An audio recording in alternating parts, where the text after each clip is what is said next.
अस्सलामुअलैकुम अस्सलामुअलैकुम welcome to my channel. I hope आप सब खैरियत से होंगे। इस वीडियो में बात करने वाले हैं CS101 के मॉड्यूल नंबर 109 से लेकर 114 तक। ये 5 लेक्चर्स मैं आपके साथ शेयर करने लगा हूँ और इसमें जो इम्पोर्टेंट टॉपिक्स हैं, जो इम्पोर्टेंट शॉर्ट क्वेश्चंस हैं, MCQs हैं, उनके हवाले से भी बात होगी। ठीक है, तो आज से जो फाइनल टर्म लेक्चर्स की सीरीज़ है वो स्टार्ट हुई है। इंशाल्लाह रेगुलरली आपको इसी चैनल पे जो शॉर्ट लेक्चर्स हैं वो मिलते रहेंगे। ठीक है, तो अगर अभी तक आपने चैनल को सब्सक्राइब नहीं किया तो सब्सक्राइब कर दे ताकि आने वाली वीडियोस भी आपको मिलती रहें। वीडियो स्टार्ट करते हैं। तो जो जो मैं चीज़ हाईलाइट करूं और जो जो मैं आपको बताऊं, आपने जस्ट वो चीज़ करनी है। ठीक है, तो सबसे पहले जो हमारे पास एक शॉर्ट क्वेश्चन है और MCQs भी है, वो ये है कि प्रोग्राम्स फॉर मॉडर्न कंप्यूटर्स, जो मॉडर्न कंप्यूटर्स के प्रोग्राम थे वो किस चीज़ पे बने हुए हैं और उनमें कौन इंस्ट्रक्शन जो है वो इंस्ट्रक्शंस जो है वो किस फॉर्म में इनकोडेड है। तो वो क्या है, वो न्यूमेरिक डिजिट्स हैं। न्यूमेरिक डिजिट्स की फॉर्म में जो है वो इंस्ट्रक्शंस क्या हैं, कोडेड हैं। ठीक हो गया, एक चीज़ ये होगी। उसके बाद हमारे पास है कि इस तरह का जो इनकोडिंग सिस्टम होगा उसको हम क्या कहते हैं, मशीन लैंग्वेज कहते हैं। ठीक है, जो ये न्यूमेरिक डिजिट्स होते हैं ये मशीन लैंग्वेज होती है और ये किन में होती है, मॉडर्न कंप्यूटर्स में होती है। ठीक है, ठीक हो गया। तो यहाँ पर एक और चीज़ है जो है डीबैगिंग। ये क्या होता है कि जो प्रोग्राम राइट कर रही होती है मशीन लैंग्वेज में, वो राइट करना जो है वो काफ़ी मुश्किल काम है और उसमें गलतियाँ भी होती हैं। तो उनको उन गलतियों को देखना, मतलब कहाँ कहाँ मौजूद है, लोकेट करना और करेक्ट करना जो प्रोसेस होता है वो डीबैगिंग का प्रोसेस होता है। ठीक है, तो डीबैगिंग की डेफिनेशन आपने याद रखनी है। ठीक है, मतलब मशीन लैंग्वेज में राइटिंग करने के लिए प्रोग्राम्स में जो गलतियाँ आती हैं उनको लोकेट करके उनको करेक्ट करने का जो प्रोसेस है वो क्या होता है, डीबगिंग होता है। ठीक है, तो नेक्स्ट हमारे पास एक और क्विज़ है कि 1940s में जो रिसर्चर्स थे उन्होंने क्या किया। 1940s जो अर्ली कंप्यूटर थे, जो अर्ली जनरेशन की बात हो, तब जो नोटेशनल सिस्टम था, इंस्ट्रक्शन जो थी वो नोटेशनल सिस्टम के बगैर जो मिनिमेनिक फॉर्म थी। ठीक है, रेदर दैन न्यूमेरिक फॉर्म, मतलब जो उस राइटिंग प्रोग्राम्स की जो लैंग्वेज थी वो मैनीमोनिक थी। ये अर्ली जनरेशन्स की बात हो रही है। ठीक है, और न्यूमेरिक डिजिट्स हैं जो वो अब मॉडर्न कंप्यूटर्स में हैं। ठीक है, तो अब मॉडर्न में एक एग्जांपल है हमारे पास। मॉडर्न कंप्यूटर्स की अगर बात करें तो इसमें इंस्ट्रक्शन जो है वो रजिस्टर से 5 से रजिस्टर 6 की तरह मूव कर ली। अब रजिस्टर यहाँ क्या है वो आपको मैं बता देता हूँ। आपको शायद याद हो, जो हमारे पास चिप होती है, लाइक जो हार्ड होती है कंप्यूटर की, उसमें एक खाने बने होते हैं इस तरह से। ठीक है, वो रजिस्टर्स होते हैं। ठीक है, वो रजिस्टर 5 से रजिस्टर 6 की बात हो रही है कि उसकी तरफ जो है वो मूव कर रहा है हमारा जो इंस्ट्रक्शन है। ये जो इंस्ट्रक्शन है उसका रिज़ल्ट आएगा वो इस तरह से आएगा और ये किस फॉर्म में, ये बाइनरी फॉर्म है। ठीक है, अब मिनोमेनिक सिस्टम में इसी चीज़ को अगर एक्सप्रेस करना हो तो हमने क्या करना है कि हम लिखेंगे कि मूव और रजिस्टर 5 टू रजिस्टर 6, और इसकी जो एक्सटेंसिव एग्जांपल जो मशीन लैंग्वेज में आएगी वो ये हमारे पास आएगी, ये चीज़ें। ठीक है, और ये चीज़ें किसको रिप्रेजेंट कर रही होती हैं, इसको, यानी 156C जो है वो इसको लोड रजिस्टर 5 प्राइस को ज़ाहिर कर रहा है और 166D है वो लोड रजिस्टर 6 शिपिंग चार्ज को ज़ाहिर कर रहा है। तो इस चीज़ को आपने ये और ये जो है इनको आपने अच्छे से याद रखना। और एक इम्पोर्टेंट जो हार्ट होता है, हार्ट को ज़ाहिर करने के लिए मशीन लैंग्वेज क्या होती है, मिनिमेनिक फॉर्म में C000। ठीक है, ये भी इम्पोर्टेंट MCQs है। नेक्स्ट हमारे पास कुछ MCQs और हैं कि LD, AD, ST, HLT जो है ये किसको रिप्रेजेंट करते हैं। तो लोड होता है, ये एडिशन होता है, ये ऐड होता है। ठीक है, ये स्टोर को और ये हेल्ड को। और उसके अलावा जो है प्राइस है, शिपिंग चार्ज और टोटल कॉस्ट को कौन रेफ़र कर रहा होता है, 6C होता है प्राइस का और 6D होता है शिपिंग चार्ज का। टोटल कॉस्ट के लिए 6E इस्तेमाल होता है। ठीक है, तो इन चीज़ों को आपने याद रखना है। ये जो वेरिएबल्स हैं, ये 4 ऊपर वाले, 3 नीचे वाले, इनको हम क्या कहते हैं, वेरिएबल्स कहते हैं, प्रोग्राम वेरिएबल्स, या इनको हम क्या कहते हैं, आइडेंटिफायर्स कहते हैं। ठीक है, जिनकी वजह से हम आइडेंटिफाई कर सकते हैं सिंपली। तो इन चीज़ों को आपने याद रखना है। ये हो गया लेक्चर नंबर 109। अब हम जो है लेक्चर जो है वो 1110 को डिस्कस कर लेते हैं। ये अर्ली जनरेशन कंप्यूटर 2 की ही एग्जांपल में है। ठीक है, इसको अभी हम देख लेते हैं। तो लेक्चर जो हमारे पास है 1110, इसमें सबसे पहले जो चीज़ करने वाली है वो है असेंबलर्स। असेंबलर्स क्या होते हैं? मिनोमेनिक सिस्टम जो था, जो हमने देखा और 1940s में होता है, इस्टेब्लिश किया गया था इसको।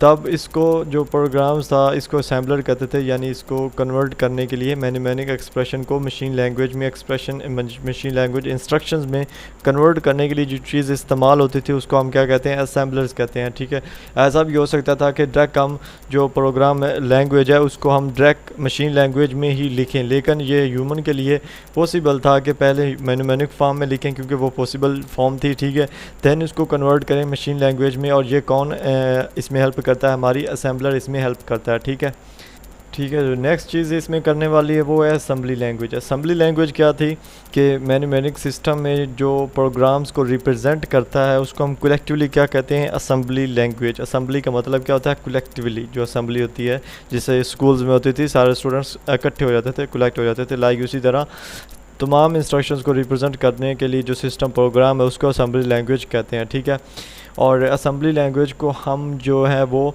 सेकंड जनरेशन लैंग्वेजेस में शुमार करते हैं, जबकि जो फर्स्ट जनरेशन लैंग्वेजेस हैं वो मशीन लैंग्वेजेस खुद हैं। ठीक है, ये चीज़ याद रखना है कि असेंबली लैंग्वेज सेकंड जनरेशन है और मशीन लैंग्वेजेस वो फर्स्ट जनरेशन लैंग्वेजेस हैं। अच्छा, तो यहाँ पर कुछ जनरल सा बात है वो याद रखनी है कि जो असेंबली लैंग्वेज का मशीन लैंग्वेज में जो डिफरेंस है या जो कोई एडवांटेज है वो क्या क्या है। ठीक है, सबसे पहले ये है कि जो असेंबली लैंग्वेजेस हैं वो सेम है लाइक जो मशीन लैंग्वेजेस हैं। ठीक है, और इनमें जो डिफरेंस है वो सिर्फ सिंटैक्स का है। डिफरेंस क्या है? जो सिंटैक्स होता है, हम रिप्रेजेंट करते हैं, इनको रिप्रेजेंट करने के लिए यूज़ करते हैं, वो सिंटैक्स का इनमें डिफरेंस है। ठीक है, और जो मेन असेंबली लैंग्वेज का डिफरेंस है इससे दूसरे से लैंग्वेज मशीन लैंग्वेज से, वो ये है कि ये मशीन डिपेंडेंट होता है। मशीन डिपेंडेंट किस तरह होता है कि ये एक मशीन से दूसरी मशीन में इंस्ट्रक्शंस को एट्रीब्यूट नहीं करता है। ठीक है, यानी ये एक ही मशीन में रहता है और could not be easily transported to any other computer. ठीक है, इसीलिए इसको मशीन डिपेंडेंट कहा जाता है। तो दो आपको एक बता दिया। ठीक है, असेंबली लैंग्वेज का कि एक ही मशीन में रहती है, मशीन डिपेंडेंट होता है, इजीली ट्रांसपोर्टेड नहीं होता। दूसरा इसका ये है कि ये जो है इसमें शॉर्ट इंक्रीमेंटल स्टेप्स होते हैं मशीन्स के, और थिंक जो इन टर्म्स ऑफ समाल होती है, इसकी जो थिंकिंग पॉसिबिलिटी वो समाल होती है। ठीक है, ये दूसरा डिसएडवांटेज है असेंबली लैंग्वेज का। ठीक है, मशीन लैंग्वेज के ऊपर दो चीज़ें, ये इन दोनों पॉइंट्स को आपने याद करना है अच्छे से। तो यहाँ तक हमने बात की सेकंड जनरेशन कंप्यूटर्स की। अगर थर्ड जनरेशन कंप्यूटर्स की बात करें तो जो कंप्यूटर साइंटिस्ट्स ने उन्होंने डेवलप किया था लो लेवल असेंबली लैंग्वेजेस की मदद से, जिसको थर्ड जनरेशन लैंग्वेजेस कहा जाता है। और इनमें ये था कि ये हाई लेवल, यानी इनमें जो एक्सप्रेस करने का इंस्ट्रक्शन को हाई लेवल लार्ज इंक्रीमेंट था। ठीक है, और साथ ही ये मशीन इंडिपेंडेंट थी, जो कि सेकंड जनरेशन में हमने देखा कि वो मशीन डिपेंडेंट थी, मतलब एक मशीन से दूसरी मशीन में इजीली ट्रांसफ़र नहीं होती थी। लेकिन ये जो थी ये रैली कर जाती थी characteristics of a particular machine पर। ठीक है, the best noun early examples में जो बेस्ट नाउन है वो कौन से हैं? वो फोर्ट्रान है। फोर्ट्रान का आपने देखना है, ये जो फार्मूला ट्रांसलेटर इसका मुखफ़फ़ है, ये भी याद रखना है। और इसको डेवलप किसने किया था? साइंटिफिक एंड इंजीनियरिंग एप्लीकेशंस वालों ने। ठीक है, और कोबोल जो कि कॉमन बिजनेस ओरिएंटेड लैंग्वेज का मुखफ़फ़ है, और इसको किसने डेवलप किया था? US navy for business application वालों ने। ठीक है, तो इसमें ये जो थर्ड जनरेशन वाला ये जो इतना पैराग्राफ है, इसमें आपने ये देखना है कि जो थर्ड जनरेशन वाले कंप्यूटर थे वो लो लेवल असेंबली लैंग्वेजेस पर कंस्ट्रक्ट किए गए, और इनमें दो डिफरेंस जो था वो ये था कि इनमें high level of large increments था, और दूसरा ये कि ये मशीन इंडिपेंडेंट थे। ठीक है, उसके बाद फोर्ट्रान और कोबोल। ठीक है, ये चीज़ें याद करनी है इसमें। तो यहाँ पर जो एग्जांपल दी हुई है थर्ड जनरेशन कंप्यूटर्स की, वो ये है कि total cost is equal to होती है the value of a price and the shipping charge. ठीक है, टोटल कॉस्ट क्या होता है कि एक प्राइस जो है प्रोडक्ट की वो, और जो उसको घर आने का जो शिपिंग आने का चार्ज है वो, उसको जमा करके टोटल कॉस्ट हमारे पास आती है। तो ये फार्मूला आप लोगों ने याद करना है। ठीक है, नेक्स्ट जो हमारे पास चीज़ है इसमें याद करने की, वो ट्रांसलेटर। इसका काम असेंबलर के तौर पर सेम ही है। इसमें क्या होता है कि ये हाई लेवल जो प्रिमिटिव्स होते हैं, पहले असेंबलर का आपको दोबारा याद करा देता हूँ कि उसमें हम जो असेंबली लैंग्वेज थी उनको जो मैनुमैनिक फॉर्म से उनको बाइनरी फॉर्म में कन्वर्ट करते थे। ये भी वही करता है कि ये हाई लेवल प्रिमिटिव्स के कलेक्शन होता है और उसको ट्रांसलेट कर देता है high level primitives into machine language programs में, ठीक है, मशीन लैंग्वेज प्रोग्राम में कन्वर्ट कर देता है, ठीक है। असेंबलर की तरह सेकंड जनरेशन का असेंबलर जो है उसके सिमिलर होता है, लेकिन इसमें जो डिफरेंस है वो अलग है। मतलब ये करता है कि बहुत सारे जो सेवरल मशीन इंस्ट्रक्शंस होती हैं ना, उनको एक ही शॉर्ट सीक्वेंस में स्टिमुलेट करता है और हाई लेवल की प्रिमिटिव जो है वो क्रिएट कर देता है, ठीक है। और ये जो ट्रांसलेशन प्रोग्राम्स होते हैं इनको हम ऑफन जो है कंपाइलर्स भी कहते हैं, ठीक है। तो इस चीज़ दोनों को, ट्रांसलेटर और कंपाइलर्स क्या है, सेम है। इन दोनों की डेफिनेशन याद रखनी, डेफिनेशन सेम ही है दोनों की, ठीक है। अब यहाँ पे सबसे पहले तो एक एमसीक्यूज़ भी है, साथ डेफिनेशन भी है कि अल्टरनेटिव टू ट्रांसलेटर्स, ट्रांसलेटर्स के अल्टरनेटिव जो चीज़ है वो क्या है, इंटरप्रेटर्स है, ठीक है। इंटरप्रेटर्स नाम से ज़ाहिर हो रहा है कि किसी चीज़ को काम करने के लिए फोर्स करना है, इंटरप्रेट करना है। तो ये क्या करता है, थर्ड जनरेशन के लिए इस्तेमाल होता है, ठीक है। और ये प्रोग्राम ट्रांसलेटर्स के सेम है। ट्रांसलेटर जो है मतलब same, except that they execute the instructions as they were translated instead of recording the translated. मतलब जो इंटरप्रेटर्स है वो क्या करता है कि ये इंस्ट्रक्शंस को डायरेक्टली जो हाई लेवल की फॉर्म में होती हैं उनको वैसे ही एग्जीक्यूट कर देता है, ना कि उनको किसी चीज़ में चेंज करने के, ठीक है। इंटरप्रेटर्स का ऑप्शन आता है, सवाल आता है, तो आपने जस्ट ये लिखना है कि ये प्रोग्राम की जो इंस्ट्रक्शंस होती हैं उसको हाई लेवल फॉर्म में ही जो है वो एग्जीक्यूट कर देता है, ट्रांसलेट कर देता है इंस्टेड उसको रिकॉर्डिंग करने की। जो हमारे पास ये दिया हुआ पैराग्राफ, इसमें हमारे पास क्या है कि ग्रास होपर के नाम से एक साइंसदान था, जो कि साइंसदान थी, ठीक है, जो कि फ़र्स्ट कंपाइलर है, यानी डेवलपर है फर्स्ट कंपाइलर की। And often told of story of demonstrating a translator for third generation language in which German terms rather than English were used. यानी जब पहली दफ़ा थर्ड जनरेशन लैंग्वेज को ट्रांसलेट किया गया था तो जर्मन यूज़ की गई थी इंग्लिश के बजाय, ठीक है। और इसने काम क्या किया था कि वर्ल्ड वार 2 में जो उसके इर्द गिर्द केयर्स थे, ठीक है, उसमें इसने टीचिंग किया था कंप्यूटर को अंडरस्टैंड करते हुए जर्मन को। टुडे वी नो, यानी जर्मन में कंप्यूटर को अंडरस्टैंड किया और उसको जर्मन में टीच किया, और इससे दूसरे लोग इस चीज़ को देख के शॉक हो गए। और अब हमारे पास दो तरह की लैंग्वेजेस हैं, एक नेचुरल लैंग्वेज है, ठीक है, और एक जो हमारे पास है वो फॉर्मल लैंग्वेज है। नेचुरल लैंग्वेज कौन कौन सी है ये आपने याद रखना है, इसमें इंग्लिश आती है, जर्मन और लतीन आता है, ठीक है। और जबकि फॉर्मल लैंग्वेजेस होती हैं प्रोग्रामिंग लैंग्वेजेस जो कि कंप्यूटर में इस्तेमाल होती हैं, ठीक है। उसके बाद इनमें एक और डिफरेंस है कि जो नेचुरल लैंग्वेजेस होती हैं उनमें डिफाइंड इनको हम कर सकते हैं ग्रामर के रूप से, जबकि जो हमारे पास फॉर्मल लैंग्वेजेस होती हैं, मतलब जो प्रोग्रामिंग लैंग्वेजेस हैं, उनमें ग्रामेटिक का कोई एनालिसिस वगैरह कुछ भी मौजूद नहीं है, ठीक है। तो इस लेक्चर में जो मैंने आपको बताया वो चीज़ें आपने करनी है, कोई एक्स्ट्रा चीज़ करने की ज़रूरत नहीं, ठीक है। उसके बाद हमारे पास है मॉड्यूल 111, इसमें मशीन इंडिपेंडेंस के बारे में बताया हुआ है। तो मैं आपको इसके बारे में बता देता हूँ कि क्या क्या चीज़ इसमें इंपॉर्टेंट है। ये आप इस को देख के डर जाओगे, आपको एक और से करा देता हूँ। ये है हमारे पास जो है डाउट्स हैं एम इमरान वाले, जिनका मैंने ऑलरेडी वीडियो में भी को बताया और इसका लिंक भी दिया है। इसमें हमारे पास मशीन लैंग्वेज का कुछ गोल्स हैं, ठीक है, मशीन इंडिपेंडेंस के हवाले से कुछ सब स्टैंडर्डाइजेशन है और कुछ लैंग्वेज एक्सटेंशन है। इन चीज़ों को देख लेते हैं। मशीन इंडिपेंडेंस नाम से ज़ाहिर होता है कि मशीन की आज़ादी, मतलब एक मशीन है उसमें इंस्ट्रक्शंस को एक मशीन में भी ट्रांसलेट करना है, उसको इनको एग्जीक्यूट करवाना है और दूसरी मशीन में भी साथ साथ करवाना। लाइक जैसे कि लैब्स में एक कंप्यूटर होता है उसके साथ 4-5 LCDs लगी होती हैं, तो ये होती है मशीन इंडिपेंडेंस, ठीक है। ये जो गोल्स है वो अब तक जो अब हम इस एज में ये अचीव्ड हो चुका है, ठीक है। और इसमें यह है कि program written for one machine was theoretical used and one machine simply by any one machine applying the appropriate compiler जो है हमने देखा, आपको बताया, लाइक असेंबलर्स जो सेकंड जनरेशन में थे और कंपाइलर जो कि थर्ड जनरेशन में है, वो क्या करते हैं, मशीन लैंग्वेज को ट्रांसलेट करते हैं और हाई लेवल का जो प्रोग्राम होता है उसको रन करते हैं, एग्जीक्यूट करवाते हैं, ठीक है। इसमें और भी बहुत सारे एग्जांपल्स आ जाते हैं मशीन इंडिपेंडेंस में, ठीक है। लाइक जो एक प्रोग्राम एक मशीन के लिए बनाया गया है, लाइक अगर विंडो की बात करें तो विंडो 7 या जो भी है उसको एक कंप्यूटर में भी हम रन कर सकते हैं, दूसरे में भी कर सकते हैं, और वो किस मदद से कर सकते हैं, कंपाइलर्स की मदद से, असेंबलर्स की मदद से, ठीक है। और इन डिफरेंट वेज जो है इस मशीन्स को रन करने के लिए वो हमारे पास इनपुट और आउटपुट ऑपरेशंस है, ठीक है, इनपुट और आउटपुट ऑपरेशंस है, ठीक है, इनको इस्तेमाल करने के लिए मशीन इंडिपेंडेंस को, ठीक है। और needs to make minor modifications when program is run on different machine, जब डिफरेंट मशीन्स पर डिफरेंट मशीन्स में ये एक ही प्रोग्राम रन कर रहा होता है तो थोड़ी माइनर मॉडिफिकेशन, थोड़ी सी चेंजिंग करने की ज़रूरत होती है, ज़्यादा नहीं, ठीक है। तो यहाँ पर एक दो MCQs हैं। फर्स्ट ऑफ ऑल ANSI मतलब अमेरिकन नेशनल स्टैंडर्ड इंस्टीट्यूट, ठीक है।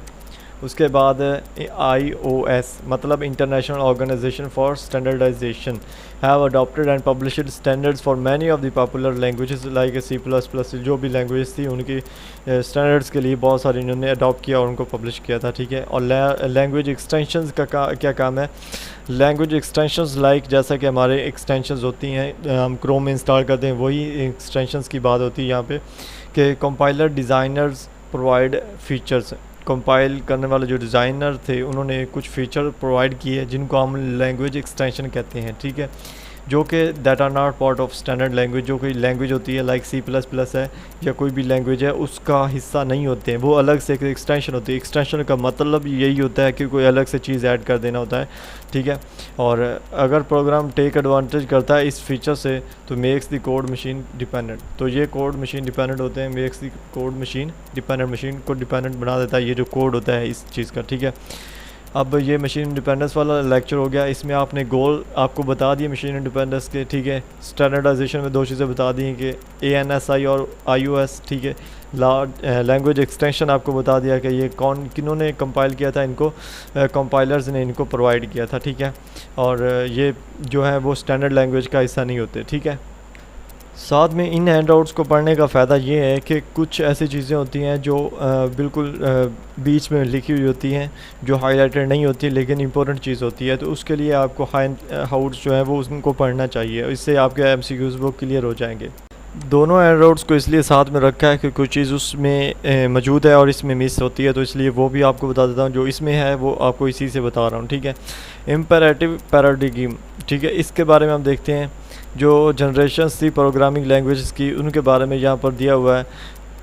तो दो जनरेशन्स हैं, एक ये वाली हमारे पास है जिसमें प्रोग्रामिंग लैंग्वेजेस आ जाती हैं, लाइक जिसमें ह्यूमन ने क्या किया है कि मशीन्स कैरेक्टरिस्टिक्स को कंफर्म किया है, जिसमें फर्स्ट जनरेशन, सेकंड, थर्ड और फोर्थ जनरेशन है, अब तो फिफ्थ जनरेशन के भी कंप्यूटर्स अवेलेबल है, ठीक है। नेक्स्ट जो हमारे पास जनरेशन है वो है जिसमें मशीन्स ने क्या किया है, ह्यूमन कैरेक्टरिस्टिक्स को जो है वो कंफर्म किया है, ठीक है। तो ये दो जनरेशन्स हैं, ठीक है। उसके बाद हमारे पास जो इंपॉर्टेंट इसमें चीज़ काम की है वो ये है प्रोग्रामिंग पैराडिग्म। इस चीज़ को आपने याद रखना है कि प्रोग्रामिंग पैराडिग्म की डेफिनेशन क्या है। तो ये alternative approaches to the programming processes, यानी जो प्रोग्रामिंग प्रोसेसेस हैं उनके जो मुतबादल एक अप्रोच है उसको हम क्या कहते हैं, प्रोग्रामिंग पैराडिग्म कहते हैं, ठीक है। उसके बाद एक और इम्पोर्टेंट चीज़ है वो है इम्पेरेटिव पैराडिग्म। इम्पेरेटिव पैराडिग्म को हम क्या कहते हैं, इसको हम प्रोसीजर पैराडिग्म भी कहते हैं, प्रोसीजरल पैराडिग्म भी कहते हैं, ठीक है। और traditional approach of programming processes है, यानी प्रोग्रामिंग प्रोसेसेस की जो ट्रेडिशनल अप्रोच होती है वो क्या कहलाती है, इम्पेरेटिव पैराडिग्म कहलाती है। जबकि हमने देखा, जबकि यहाँ आप देख सकते हैं कि अल्टरनेटिव अप्रोचेस टू प्रोग्रामिंग क्या होती है, वो प्रोग्रामिंग पैराडिग्म और traditional approach of programming processes called imperative paradigm, ठीक है। दोनों में थोड़ा सा डिफरेंस है। और zero code mention in previous modules में इसका जीरो कोड हो चुका है, ठीक है। It defines the programming process to be development of sequence of commands that when forward manipulate data to produce the desired result. तो इम्पेरेटिव पैराडिग्म में क्या डिफ़ाइन करता है कि एक प्रोग्रामिंग प्रोसेस है लाइक जिसमें हमने एक सीक्वेंस इंस्ट्रक्शंस का एक सीक्वेंस डाल दिया है कोई भी काम करने के लिए, ठीक है। और जब तक वो उस डाटा को मैनिपुलेट करेगा और रिज़ल्ट करेगा तब तक ये प्रोग्रामिंग प्रोसेस को यानी चलता रहेगा। और ये इम्पेरेटिव पैराडिग्म उसको जो है वो डिफ़ाइन करता है इस चीज़ एक पूरे प्रोसेस को। और ये इसमें एक और चीज़ होती है कि ये स्टार्ट करता है एल्गोरिदम को फाइंड करने में, और देन उस एल्गोरिदम क्या है, एक वर्क है, कोई भी वर्क जो हो रहा है कंप्यूटर में, कोई स्ट्रक्चर जो फॉलो हो रही है, एग्जीक्यूट हो रही है, उसको फाइंड करने के लिए और उसको एक्सप्रेस करने के लिए जो हम उनको एक कमांड्स दे रहे हैं, जो हम उनको एक इंस्ट्रक्शंस दे रहे हैं उनकी बुनियाद पर, ठीक है। तो इम्पेरेटिव पैराडिग्म और जो हमारे पास है प्रोग्रामिंग पैराडिगम, दोनों की जो डेफिनेशंस है दोनों में जो थोड़ा सा डिफरेंस है वो आपने लिख देना है, ठीक है। यही इसमें पूरे में इंपॉर्टेंट है। उसके बाद है डिक्लेरेटिव पैराडिगम, इसके बारे में हम देख लेते हैं। डिक्लेरेटिव पैराडिगम क्या होता है। अब यहाँ पर एक इम्पोर्टेंट चीज़ थी वो ये कि इम्परेटिव पैराडिगम के जो कंट्रास्ट में जो चीज़ है मुतबादल में वो कौन सी है, वो डिक्लेरेटिव पैराडिगम है, जो कि एक इम्पोर्टेंट एमसीक्यूज़ बन सकता है, ठीक है। बकाया जो चीज़ें इसमें वो सेम उसी में लिखी हुई हैं, उसी से पढ़ते हैं, ठीक है। तो डिक्लेरेटिव पैराडिगम किसके कंट्रास्ट में है, इम्पेरेटिव पैराडिगम के, ठीक है। और अब इसकी डेफिनेशन की अगर बात करें तो ये जो होता है ये programming ask a programmer to describe the problem, ये क्या करता है प्रोग्रामर को पूछता है कि वो प्रॉब्लम को डिस्क्राइब करे और उसको सॉल्व करे, ठीक है, रेदर दैन के एक जो एल्गोरिथम है उसको फॉलो करे। यानी वो प्रॉब्लम को खुद सॉल्व करने के लिए डिस्क्राइब करता है प्रोग्रामर को, जबकि ना कि मतलब एल्गोरिथम को फॉलो करे कोई जो पहले से एल्गोरिथम चल रहा हो, ठीक है। ये अप्लाइज करता है pre established general purpose problem को सॉल्व करने के लिए, और जो प्रॉब्लम्स इसको प्रेजेंट की जाती हैं। ये लाइन है ये इम्पोर्टेंट है एमसीक्यूज़ के हवाले से कि ये लाइन दी होगी और आपको बताना होगा कि ये कौन सा पैराडिगम है, ठीक है। ये मतलब pre established general purpose problems को यूज़ करके सॉल्विंग करता है जो एल्गोरिथम चलते हैं, और प्रॉब्लम्स को सॉल्व करता है जो इसके तक पहुंचते हैं, ठीक है। एक जो प्रोग्रामर है उसके जो टास्क होते हैं वो क्या होते हैं, वो एक प्रोग्रामर का टास्क ये होता है कि वो एक प्रिसाइज स्टेटमेंट जो है वो डेवलप करे किसी भी प्रॉब्लम के लिए, जो प्रॉब्लम क्रिएट होगी है उसके लिए एक प्रिसाइज स्टेटमेंट डेवलप करे, ठीक है। Then of describing an algorithm for solving the problem, ना कि वो एल्गोरिथम को डिस्क्राइब करे कि प्रॉब्लम को सॉल्व करे। यानी एक प्रॉब्लम है उसके लिए उसको एल्गोरिथम नहीं डिस्क्राइब करना चाहिए, सिर्फ उसको एक प्रिसाइज स्टेटमेंट जो है वो डिस्क्राइब करनी चाहिए और देन उसको जो है वो एग्जीक्यूट करवाना चाहिए। ऑब्स्टेकल क्या होता है, ऑब्स्टेकल लाइक मतलब जो रुकावटें होती हैं, knowing the generic algorithm and then implementing it, ये जेनेरिक एल्गोरिथम को इस्तेमाल करता है, नो करता है, जानता है, देन उनको इम्प्लीमेंट करता है, यानी उसको एग्जीक्यूट करवाता है एल्गोरिथम को। और can be useful for some general special purpose software, और ये जो कुछ स्पेशल पर्पस सॉफ्टवेयर्स हैं उनमें इस्तेमाल होता है, लाइक जैसा कि पॉलिटिकल है, इकोनॉमिक और इन्वायरमेंटल सॉफ्टवेयर्स हैं उनमें ये ऑब्स्टेकल इस्तेमाल होता है, ठीक है। वेदर फॉरकास्टिंग मतलब जो मौसम है उसकी पेशगोई के लिए जो इस्तेमाल होता है प्रोग्रामर्स को does not need to invent the algorithm, इस चीज़ के लिए प्रोग्रामर्स जो है उसको ये ज़रूरी नहीं है कि वो इसके लिए एक एल्गोरिथम इन्वेंट करे, ईजाद करे। जस्ट वो क्या करे कि वो जो करंट वेदर स्टेटस है उसका नेम जो है वो इंटर कर दे, just need to enter the current weather status, बस इतना करे, वो ये ना करे कि एल्गोरिथम इन्वेंट करे। तो लॉजिक प्रोग्रामिंग अगर बात करें तो ये बूस्ट करता है किसको, डिक्लेरेटिव पैराडिगम को, ठीक है। ये चीज़ याद रखनी है कि लॉजिक प्रोग्रामर किसको बूस्ट करता है, डिक्लेरेटिव पैराडिगम को, जबकि डिक्लेरेटिव कंट्रास्ट में किसके है, इम्पेरेटिव पैराडिगम के। और इसमें डिस्कवरी की जाती है कि subject of formal logic with in mathematics provide a simple problem solving algorithm, जो मैथमेटिक्स में फॉर्मल लॉजिक इस्तेमाल होता है, फॉर्मल लैंग्वेजेस इस्तेमाल हो रही हैं, वो क्या कर रहा है, वो सिंपल उस प्रॉब्लम को सॉल्व करने के लिए एक एल्गोरिथम प्रोवाइड करते हैं, ठीक है, जो कि सूटेबल होता है general purpose declarative programming system में सूटेबल होता है, जो जनरल पर्पस डिक्लेरेटिव प्रोग्रामिंग होते हैं, ठीक है। और ये इमर्जेस करता है किसको, लॉजिकल प्रोग्रामिंग को। तो लॉजिकल प्रोग्रामिंग को आपने याद रखना है, ठीक है। इसमें क्या है कि ये डिक्लेरेटिव पैराडिगम को बूस्ट करता है, और इसमें जो लॉजिक फॉर्मल लॉजिक जो लैंग्वेजेस होती हैं, लाइक जो मैथमेटिक्स में इस्तेमाल हो रही है, मैथ है, उसको उसमें क्या करता है, वो उस प्रॉब्लम को सॉल्व करने के लिए एल्गोरिथम प्रोवाइड करता है जो कि सूटेबल होता है general purpose declarative programming system के लिए। और ये जो चीज़ होती है ये इमर्ज करती है लॉजिक प्रोग्रामिंग को। और अब हम बात करेंगे लेक्चर नंबर 114 की, फंक्शनल पैराडिगम की, जो कि इस वीडियो का लास्ट लेक्चर और 5 लेक्चर है, ठीक है। इसमें हम फंक्शनल पैराडिगम में हम प्रोग्रामिंग पैराडिगम को देखते हैं और फंक्शनल पैराडिगम को देखते हैं। तो ये जो फंक्शनल पैराडिगम है ये क्या चीज़ है, ये प्रोग्रामिंग पैराडिगम की ही एक ब्रांच है, ठीक है। और फंक्शनल पैराडिगम में क्या होता है वो हम देख लेते हैं कि प्रोग्राम जो व्यू होता है वो इंटाइटी होती है that accepts input and produce output से। एक प्रोग्राम क्या चीज़ है कि वो एक ऐसी चीज़ है, उसमें ऐसी खासियत है कि वो बाहर से उससे यानी इनपुट्स जो होते हैं बाहर से चीज़ आती है उसको एक्सेप्ट करते हुए आउटपुट प्रोड्यूस करता है। लाइक जब हम माउस से कोई इंस्ट्रक्शन दे रहे होते हैं, लाइक मैंने यहाँ से इसको टिक किया तो ये मैंने इनपुट दी और इस जो प्रोग्राम था इसने क्या आउटपुट दी, इसको हाईलाइट कर दिया, ठीक है। तो मैथमेटिशियंस जो हैं वो इस तरह की इंटाइटीज़ को एज अ फंक्शन के तौर पर रेफ़र करते हैं, और इस रीज़न की वजह से ये अप्रोच जो है फंक्शनल पैराडिगम कहलाती है। ठीक है, और ये जो 2 लाइंस हैं ये इसकी आपने डेफिनेशन में लिख देनी है सिंपली, अगर 2 मार्क्स का क्वेश्चन आ जाता है तो। और ये एमसीक्यूज़ भी याद रखना है कि फंक्शनल पैराडिगम को मैथमेटिशियंस यूज़ करते हैं, ठीक है, एज अ फंक्शन के तौर पे।